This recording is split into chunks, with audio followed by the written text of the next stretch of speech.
Oi, se você chegou aqui é porque você com certeza recebeu uma recomendação desse livro. Eu particularmente acompanho bastante o GeoJ e foi lá. Então eu preparei um resumo aqui pra ver, né, se te estimula a ler, apesar dele comentar lá, mas eu fiz um pouquinho mais aprofundado aqui pra você, tá bom? Eu acho que a gente começa a pensar esse livro a partir de uma frase muito clichê que eu acho que todo mundo já ouviu. Eu acho que todo mundo em algum momento teve um tio, um pai falando sobre isso, que a propaganda é a alma do negócio. Mas eu acho, tá, que... E aí você me diz pelas comunicações das empresas que você conhece, que é uma das frases mais clichês, ao mesmo tempo que é uma frase extremamente inaplicável quase. Porque a propaganda é a alma do negócio. Eu acho que quando a propaganda tem alma e essa alma reflete o negócio, aí as coisas começam a fazer sentido. A empresa ela passa a ter uma identificação muito maior com os seus clientes. O Story Brand é um guia mesmo e o autor gosta muito disso, de passo a passo. Então a gente, dentro da proposta dele, a gente vai entendendo como funciona isso. E cara, esse livro é tão bom que ele foi best-seller no Times e no Wall Street Journal. É um livro fácil de leitura, tá? Ele é bem inspirador, ele tem um potencial inovador para você aplicar aí no seu negócio. Com certeza trará muitos resultados, obviamente, se você se propor a agir. E eu acho que dentro do livro você vai entender muito bem do que eu tô falando. Ele é para você que é profissional do marketing, ele é para você que é empresário, e ele é para você que um dia sonha em empreender, ou de repente você quer ter sucesso nas áreas da sua vida, porque isso aqui se aplica muito bem a relacionamentos, porque Story Brand é a história da marca, é baseado em storytelling, que é contar histórias. E aí eu acho que, se você parar pra pensar, é sobre as histórias que a gente conta, né? Tudo é sobre as histórias que a gente conta, as histórias que a gente ouve e as histórias que a gente vê. Música, referências nas redes sociais, cara, é tudo sobre histórias. Então acho que esse livro é pra todo mundo, geral mesmo. Basicamente, tá? Eu vou passar rapidamente aqui. Ele vai trazer esse passo a passo. E aí quem tá no topo dessa cadeia é o personagem. Quando a gente pensa numa história, sempre vai ter um personagem principal. E aí a gente pega esse cliente que até hoje, se você for olhar bem para a sua comunicação, ele é um coadjuvante, que a sua marca é top, e aí você precisa atrair mais clientes, e você nem pensa na individualidade desse cliente, quem é ele, como ele se relaciona, quais são as dores dele. Então o primeiro passo é você entender certinho quem é esse cliente e colocar ele no centro ali, porque fica mais fácil para você se conectar depois. E aí, depois que você encontrou o cliente, fazendo esse raio-x do cliente, com certeza a sua empresa resolve um problema desse cliente, né? E aí a gente vai trabalhar bastante dentro de problemas para você entender quais são os problemas. E aí ele fala que a gente tem os problemas internos, externos e filosóficos. Eu acho que fica mais fácil quando a gente coloca esse problema dentro de um exemplo, e ele traz esse exemplo, né? Ele fala sobre a Tesla, e aí você vai ouvir com mais detalhes dentro do livro, os carros elétricos. Então, qual era o vilão dessa história? É o consumo excessivo de gasolina, uma tecnologia inferior dos outros carros, enfim. O problema externo desse cara é que ele precisa de um carro, né? Ele precisa de um carro que vá de encontro com esse vilão, que isso faz sentido pra ele, tá? E no interno dele, ele quer ser o primeiro ali a adotar essa tecnologia. E e ele precisa mostrar para o mundo ali que a escolha dele de ter um carro sustentável faz parte do que ele acredita ali num todo. Então, quando a gente pensa em externos, a gente pensa sempre em produtos físicos, em problemas físicos, né? Os problemas internos são as consequências desses problemas físicos. E aí a gente vem por um viés filosófico depois, que na minha humilde opinião, como eu penso o marketing, como eu penso a comunicação hoje, é o que faz diferença. Então, para mim, tem que fazer sentido. E para muita gente hoje, chegando numa maturidade, precisa muito mais fazer sentido. E aí, partindo desse pressuposto aí do problema, né, que seria o passo 2 desse guia, a gente vai precisar criar um guia, né? Quando a gente fala, a gente pensa em guias, é alguém que está ali para direcionar, mostrar o caminho. Você não vai dar respostas. A gente pensa no Sr. Miyagi nesse momento, eu penso, na verdade, né, no Sr. Miyagi, ensinando sem ensinar. Eu acho que é meio isso. As histórias conhecidas na nossa vida, a gente nota em algum momento que alguém nos ajudou a superar, né? Então é esse o papel ali que a empresa vai desenvolver como guia para o cliente. Depois a gente fala em plano. Não adianta você apontar esses problemas se você não tiver um plano para solucionar esse problema, senão você vai ser só gerador de ansiedade no seu cliente e não vai resolver muita coisa.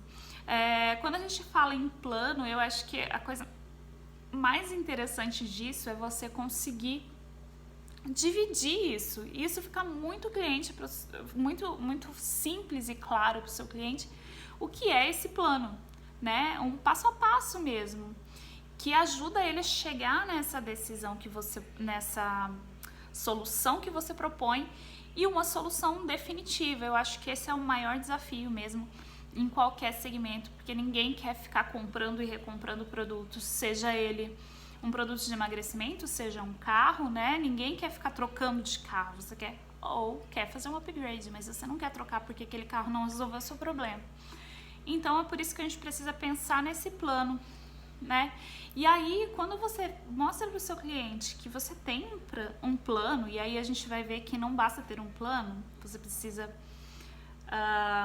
ter um contingente também, mas isso é o próximo passo, o próximo do próximo. Você gera essa confiança, então você vai falar, cara, você tem um problema, eu entendo o seu problema, eu tenho como solucionar, e se der errado, eu tenho um contingente, só que isso vai vir no outro passo, tá? Então, se você entregou, né, um plano para ele, você fala, olha, você pode resolver dessa forma, e você precisa estimular ele a tomar uma atitude, porque a gente está na fase do namoro ainda, né? A gente pensando em comunicação digital, a gente ainda está naquele topo da pirâmide, onde a gente apresenta para o cliente todas as questões de... Vamos lá que eu me perdi nisso aqui. Quando a gente fala em ação dentro desse plano do Miller, a gente fala basicamente em call to action. Para quem está dentro do mercado, isso já é muito comum para quem está chegando agora porque se interessou. Call to action é uma chamada, tá? A gente tem elas de forma direta ou a gente tem elas de forma transitórias. As diretas, elas são simples, você está anunciando uma pizza, então você coloque lá, peça já, ligue agora. Ou se você está trabalhando um produto que é um pouco mais complexo, um curso, um plano de academia, por exemplo, você pode trabalhar informações gratuitas, você trabalha os depoimentos das pessoas e você trabalha amostras grátis ali, avaliações e tal. É bem interessante trabalhar nesse momento, mas essa é uma parte bem importante, que você cessa com essa entrega de conteúdo, de história, e você começa a puxar, vem pra mim, pra gente poder estreitar esse relacionamento. E aí agora vem aquele passo que eu tava falando pra você, que é o contingente. Então você vai precisar falar, olha, cara, se tudo der muito errado, a gente tem, não um plano B, porque o nosso plano A funciona muito, mas se der alguma coisa errada, a gente tem esse step aqui para poder te amparar. Cara, e o mais legal dentro desse processo é que o ser humano, ele evita a dor ou o fracasso. Por isso que tantas pessoas hoje procrastinam, não é porque, esse é um parêntese meu, tá? Não é porque essa pessoa, ela não quer fazer ou ela tá com preguiça, na verdade ela se sente super mal. Ela quer evitar o fracasso. Não vou fazer porque pode ser que não dê certo, eu vou me sentir muito mal. Isso é intrínseco do ser humano, então tudo bem. E a gente precisa trabalhar isso também. Então vamos pensar num projeto ali de academia. A pessoa já tentou fazer exercício há muito tempo, ela tentou fazer dieta várias vezes e ela não conseguiu. O que vai fazer com que ela pare? Então você precisa pensar nesse processo, seja ele qual produto for, tô dando esse exemplo porque eu trabalho com isso. Então você pensa ali onde ela vai parar, onde que vai ser o gargalo dela, e aí você precisa apresentar esse contingente para ela. E só que tem que tomar cuidado também, e o Miller fala muito sobre isso, da gente não falar só dos desastres, das coisas que dão errado, mas só dar uma pinceladinha ali com bastante parcimônia. Então a gente chega no final do livro já, onde a gente fala sobre terminando em sucesso. Então a gente fala do final feliz, né? A história do seu cliente como herói, então não pode terminar de outra forma senão como um final feliz. Então, só que eu acho que a parte mais importante dessa etapa do livro é você entender as promessas que você faz. E aí, lembra que no começo eu falei que não é um plano de marketing, é um plano, na verdade é um plano de marketing, mas no contexto total do que se aplica dentro da empresa. Então, parte desde as estratégias de apresentação para o público até na fidelização do cliente, cara, até na limpeza do seu estabelecimento, né? Então, você precisa trabalhar isso dentro do seu cliente, o final feliz dele.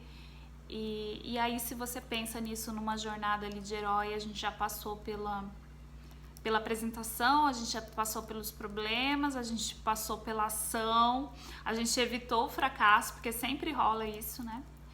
E a gente chegou no final feliz ali, que aí você tem vários finais felizes. E isso vai depender do seu negócio e vai depender também do perfil do cliente, que dentro do seu próprio negócio a gente pode ter 3 finais felizes diferentes, porque tem pessoas que elas buscam poder e posição quando a gente fala em educação, por exemplo, ou a gente fala principalmente em educação, acho que é mais claro isso, as pessoas buscam essa necessidade. Dentro de artes também é uma necessidade dela mesmo. Outras pessoas têm senso de pertencimento, então para elas é importante essa comunidade que se cria dentro do seu negócio, dentro do seu produto, e autorrealização mesmo. Então a gente trabalha em todos os momentos dessa jornada dele o que ele sente, né? E é por isso que faz tanto sentido isso que o Miller traz nesse livro. Então eu acho que vale muito a pena ler. Eu vou deixar o link aqui embaixo para vocês adquirirem, tá? Da Amazon. E acho que tem até um desconto legal aí para vocês. E é isso. Vou trazer mais alguns livros aqui que o João indicou essa semana passada. Acho que vale a pena. Leiam, façam suas anotações e, mais importante que isso, coloquem em prática, porque é o segredo, né? Senão a gente fica obeso intelectual se a gente não é capaz de pegar tudo que a gente aprende e aplica. É isso. Obrigada.